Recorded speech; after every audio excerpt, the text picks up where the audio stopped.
Good morning, friends. This one, the canned goods.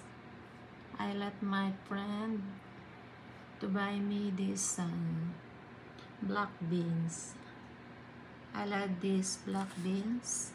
I cook this like mungo or mung beans.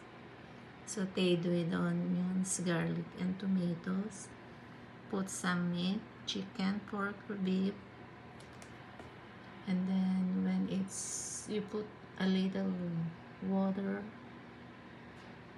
and then add any kind of leafy vegetables.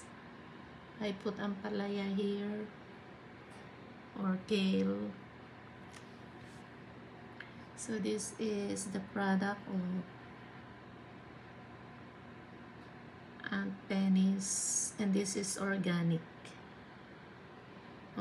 black beans. This is not sponsored,